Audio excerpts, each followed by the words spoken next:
Hello everyone, welcome to my channel Lishi's kitchen and health. అందరూ ఎలా ఉన్నారండి? బాగున్నారా?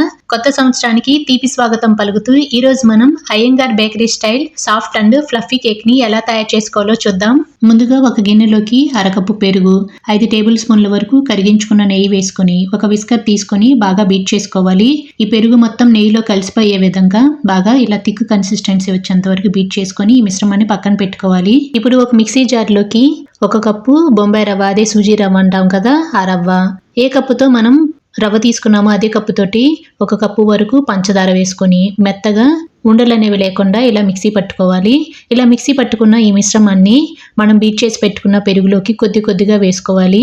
మీరు ఇంకా హెల్దీగా కేక్ని ప్రిపేర్ చేసుకోవాలంటే పంచదారకు బదులుగా 1/4 కప్పు తురుముకున్న బెల్లమైనా వేసుకోవచ్చు.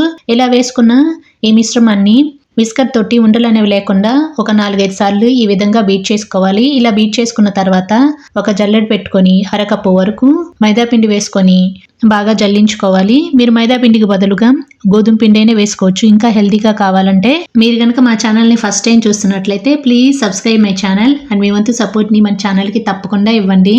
ఇలా మైదా పిండి వేసుకున్న తర్వాత ఒక విస్కర్ తోటి ఉండలు అనేవి లేకుండా బాగా బీట్ చేసుకోవాలి. ఇలా కష్టంగా ఉందనుకుంటే ఈ మిశ్రమాన్ని మిక్సీ జార్లో వేసుకొని సాఫ్ట్గా అయ్యేంత వరకు మిక్సీ పట్టుకోవచ్చు. ఇలా బీట్ చేసుకున్న తర్వాత ఒక అరకప్పు వరకు నార్మల్ ఆయిల్ ఉంటుంది కదా, సన్ఫ్లవర్ ఆయిల్ వేసుకోవాలి. ఆయిల్కి బదులుగా మీరు అరకప్పు వరకు నెయ్యి అయినా వేసుకోవచ్చు. ఈ ఆయిల్ మొత్తం ఈ పిండిలో కలిసిపోయే విధంగా బాగా కలుపుకోవాలి. ఇలా కలుపుకున్న తర్వాత 2 టేబుల్ స్పూన్ల వరకు milk powder, 1 teaspoon salt, 1 teaspoon baking soda, 1 teaspoon వరకు బేకింగ్ పౌడర్ వేసుకోవాలి. ఇప్పుడు 1 టేబుల్ స్పూన్ కాఫీ పౌడర్లో 1 టేబుల్ స్పూన్ మిల్క్ వేసుకొని బాగా కలుపుకున్న ఈ మిశ్రమాన్ని కూడా ఈ పిండిలో వేసుకొని ఉండలు అనేవి లేకుండా బాగా కలుపుకోవాలి. మనము 1/2 కప్పు వరకు ఆయిల్ వేసుకున్నాము, అలాగే కాఫీ పౌడర్లో మిల్క్ కలిపి వేసుకున్నాం కదా. ఇలా వేసుకుంటే మంచి రుచి వస్తుంది కేక్కి, అలాగే ఫ్లఫీగా వస్తుంది. ఇప్పుడు అరకప్పు వరకు కాచి చల్లార్చుకున్న పాలు వేసుకోవాలి. ఈ పాలు వేసుకొని బాగా బీట్ చేసుకోవాలి. కన్సిస్టెన్సీ అనేది ఈ విధంగా రావాలి. ఇలా వస్తే సరిపోతుంది. ఇప్పుడు 1 టీ స్పూన్ వరకు వెనీలా ఎసెన్స్ వేసుకోవాలి. వెనీలా ఎసెన్స్కి బదులుగా మీరు యాలకుల పౌడర్ అయినా వేసుకోవచ్చు. ఇలా వేసుకొని ఒక 2-3 సార్లు బాగా బీట్ చేసుకొని ఈ మిశ్రమానికి 15 నిమిషాల పాటు రెస్ట్ ఇవ్వాలి. అంతలోపు ఒక కేక్ ట్రే తీసుకొని దానిలోకి బటర్ పేపర్ని ఇలా స్ప్రెడ్ చేసుకొని కొంచెం నెయ్యి అప్లై చేసుకొని గోధుమ పిండి కానీ మైదా పిండి కానీ చల్లుకొని మనం రెడీ చేసి పెట్టుకున్న బ్యాటర్ని వేసుకొని పైన నుంచి కిందకి ఇలా 2 వైపులా ట్యాప్ చేసుకోవాలి. దీంట్లో ఎయిర్ బబుల్స్ అనేవి లేకుండా ఉంటాయి.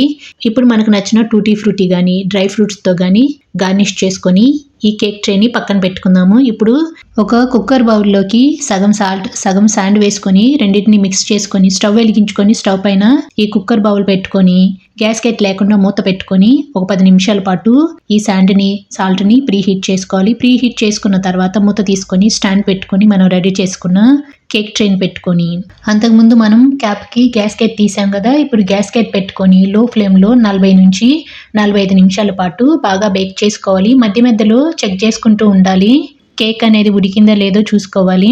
మధ్యలో స్ట్రా కానీ ఏదన్నా టూత్ పిక్ ఉంటుంది కదా, పెట్టి చెక్ చేసుకోవాలి. కొంచెం టూత్ పిక్ అయితే అతుక్కొని ఉంది. మరొక 10 నిమిషాల పాటు బేక్ చేసుకుందాము. 10 నిమిషాల తర్వాత నైఫ్ తోటి చెక్ చేసుకోవాలి. చూడండి, స్టికీగా లేదు కదా, అంటే పర్ఫెక్ట్గా బేక్ అయినట్లు అర్థం. ఇప్పుడు స్టవ్ ఆఫ్ చేసుకొని ఈ కేక్ని పక్కన పెట్టుకుందాము. ఒక 5 మినిట్స్ అలా చల్లారనిచ్చి ఒక ప్లేట్లోకి ఈ కేక్ని ఫ్లిప్ చేసుకుందాము. మనం ఎప్పుడైనా కేక్ని బేక్ చేసుకునేటప్పుడు లో ఫ్లేమ్లోనే బేక్ చేసుకోవడం బెటర్ అండి. హై ఫ్లేమ్లో కానీ మీడియం ఫ్లేమ్లో కంటే కూడాను కేక్ అనేది పర్ఫెక్ట్గా బేక్ అవుతుంది, అలాగే స్పాంజ్గా కూడా వస్తుంది.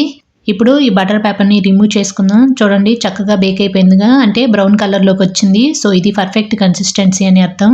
మనం ఎప్పుడైనా కేక్ని ప్రిపేర్ చేసుకునేటప్పుడు బేకింగ్ సోడా 1/2 పార్ట్ తీసుకోవాలి, అలాగే బేకింగ్ పౌడర్ని ఒక ఫుల్ టీ స్పూన్ తీసుకుంటే సరిపోతుంది. అంతకుమించి ఎక్కువ యాడ్ చేస్తే కేక్ అనేది ఫ్లఫీగా స్పాంజ్గా రాదండి. ఈ టిప్ మీరు తప్పకుండా ట్రై చేయండి. ఇలా రెడీ చేసుకున్న కేక్ని మనకు నచ్చిన సైజులో చిన్న చిన్న ముక్కలుగా కట్ చేసుకుంటే Iyengar bakery style cake ready అయినట్లే. మీరు కూడా ఈ ప్రాసెస్లో తప్పకుండా ట్రై చేయండి. ట్రై చేశాక ఎలా వచ్చిందో నాతో కామెంట్ బాక్స్లో షేర్ చేసుకోవడం మాత్రం మర్చిపోకండి. అంతేనండి, మా వీడియో కనుక మీకు నచ్చినట్లయితే ఎలా చూసి ఎలా వెళ్ళక వెళ్లే ముందు ఒక లైక్ చేయండి, మీ ఫ్రెండ్స్కి రిలేటివ్స్ షేర్ చేయండి, కామెంట్ చేయండి, సబ్స్క్రైబ్ చేయండి. Thanks for watching.